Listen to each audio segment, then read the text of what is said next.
السلام عليكم ورحمة الله وبركاته. ازيكم عاملين ايه؟ يا رب تكونوا بخير. النهاردة بقى ان شاء الله هننضف مع بعض المنبار. بصوا بقى، انا رحت اشتري منبار، ده كان قبل الوقفة، كنت شاريه قبل الوقفة بيومين كده. رحت اشتري لقيت المحل عليه زحمة فظيعة، والراجل بيقول لي ايه، انا مش ببيعه متنضف الوقت ده الزحمة ده، لو عايزة هتستني بالليل وكده. فقلت لا، مش هستنى بالليل. رحت شاريه منه بقى، كنت اول مرة اجيب المنبار مش متنضف، قلت ما بديهاش بقى اجرب انضفه. فهو قال لي ايه، اعمليه كده على معلقه او اي حاجه كده واقلبيه. فانا حاولت اقلبه زي ما هو بيقول لي كده، وحاولت اعمل كده ما عرفتش. قعدت بقى ادخله كده زي ما انتم شايفين كده، اقلبه كده عشان انضف الحاجات اللي جوه كده، وقعدت اقلبه كده كده، قعدت اتعلم فيه.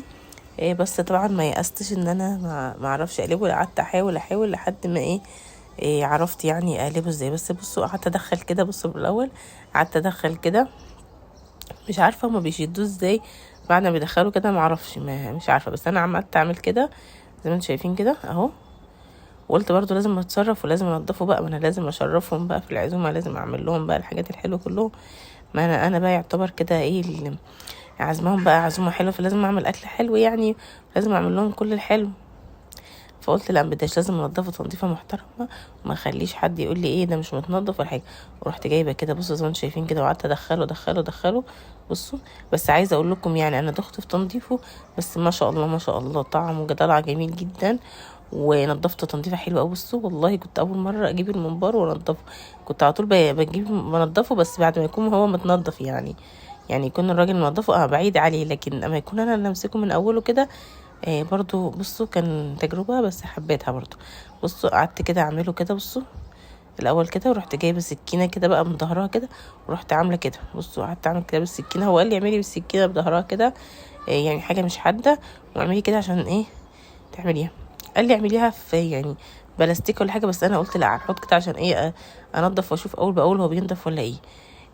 ما عجبنيش برضو لما نضفته بالسكينه كده، ما عجبنيش نضفت قوي، بس قلت هعمل الكميه كلها كده بالسكينه، وبعد كده هنضفه بقى بايه حاجه تانية، بالسلكه بقى. انا بقى بعد كده شفت ناس بينضفوه صراحه بالكبه، بس انا الكبه عندي بايظه، بيقطعوه كده ويحطوه في الكبه ويضربوه بس في الكبه اللي هي الجزء البلاستيك كده، وينضفوه فيها. بس انا الصراحه الكبه عندي بايظه وما عنديش الجزء البلاستيك ده، فانا عملته كده بالسكينه، وبعد كده جبت السلك وعملته بيه. بس الاول نضفت كل الكميه كده،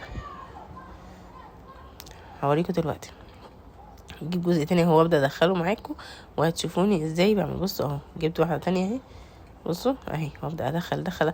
المهم بقى هما بيعملوا كده، يدخلوا، وبعد كده بيسحبوا حاجه، انا مش عارفه هي ايه اللي بيسحبوه عشان بيشد. بصوا قعدت احاول اشوف هو ايه، بصوا قعدت اقلب كده عشان يتشد كده مره واحده، ما معرفتش، بس بقيت ادخله كده بالايه من بره كده، يعني اهو زي ما انتم شايفين كده. يعني انا قلت لكم بقى ايه، يعني عشان لو حد ما يعرفش يعني يتصرف، الجيش قالك تتصرفي، ان انتي لو ما عرفتيش حاجه تصرفي، مش هتسيبيها بقى كده وتبوظ منك، يعني حاجه غاليه ومكلفه، فلازم نعملوها ونضفوها كويس. بدات بقى ادخل كده بايدي، بصوا كده، بدات كل شويه اشغل الميه. طبعا لما حطيت حاجه في الحوض لقيت الحوض بيتسد، فقلت لا، ما بدهاش، لازم اسيب بقى الحوض كده مفتوح عشان اعرف اشطفه واشتغل اول باول كده. زي ما انتم شايفين كده، هدخل كل ده كده زي ما انتم شايفين كده، بدخله. بصوا قعدت ادخل كده كده كده كده، واكتشفت حاجه بقى، ان انتي ممكن تدخليه كده بالمعلقه كده، وتروحي مدخله الميه، فاتحه الميه، هتروح الميه سحباه يعني.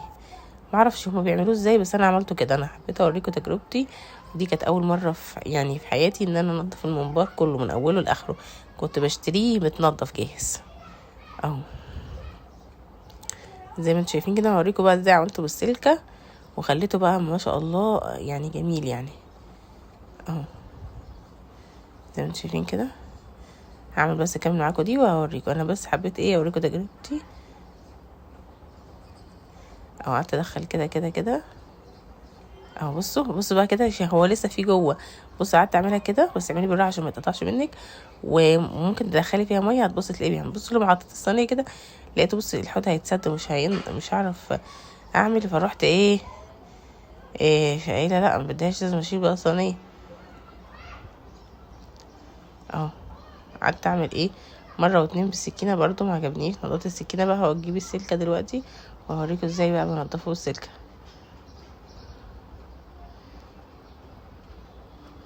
ونضفت الحوض بقى اول باول كده وسيبته بقى يصفي.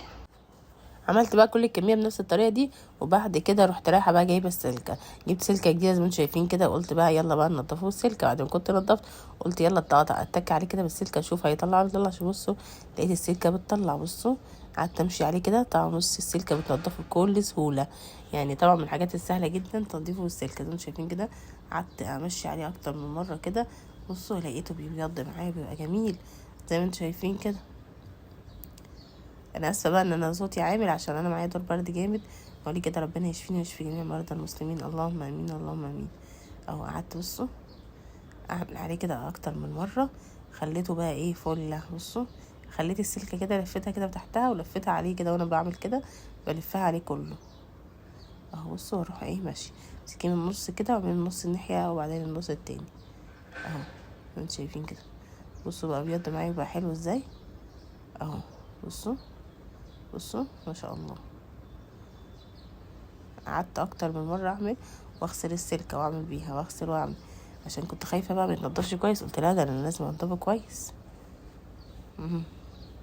طبعا في الاول لازم تشيلي منه اي زوايد دهنيه بتكون من بره، لو لقيتي فيه زوايد كتيره بتشيليها خلاص. بصوا بقى جميل ازاي. هعمل بقى كل الكميه بنفس الطريقه دي، امشي عليه بالسلكه كده اهو اهو اهو لحد ما تحس ان هو بيض كده وبقى ايه بقى جميل زي ما انتوا شايفين كده اهو.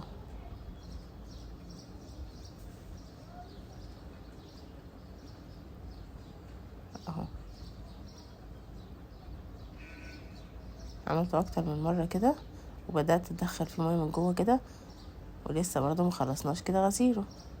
هعمل كل كميه بالسلك كده هوريكم هنعمل ايه.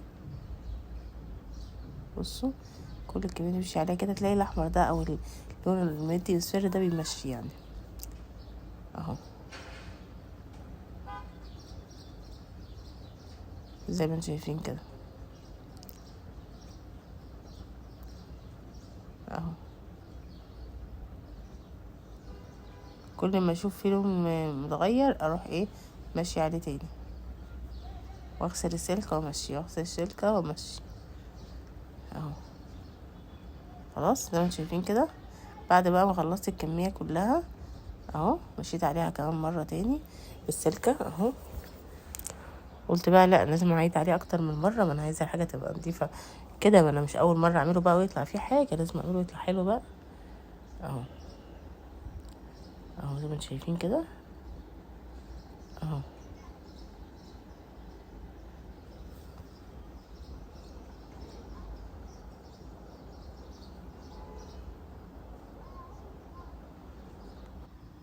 غسلته كويس كده وبعد كده رحت حاطه عليه بقى ملح. شايفين نقعته كده في الملح، شايفين الميه بيضت ازاي وهو بيض ازاي ما شاء الله. نقعته كده شويه في الملح ورحت ايه بقى، طبعا انا حطيت فيه ميه كده من جوه زي ما انتم شايفين كده، بقيت ادخل فيه الميه كده من جوه واشطفه مره تاني مره اكتر من مره كده اهو. ونقعته في الملح تاني ورحت سايباه بقى، رحت جايه ما سفتوش بقى صفيته بقى، رحت جايه شايلاه في الفريزر. بس تدخلي الميه كده بصي شايفين ابيض ازاي وبقى جميل ازاي، شايفين ما شاء الله حلو ازاي.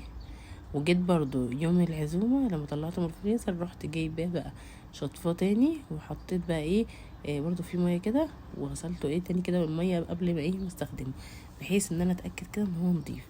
طبعا عايزه اقول لكم ان انا لاحظت بقى ان انا لما نضفته كويس قوي. دي حاجه اولانيه. الحاجه التانية انه ما هو مش متبهدل.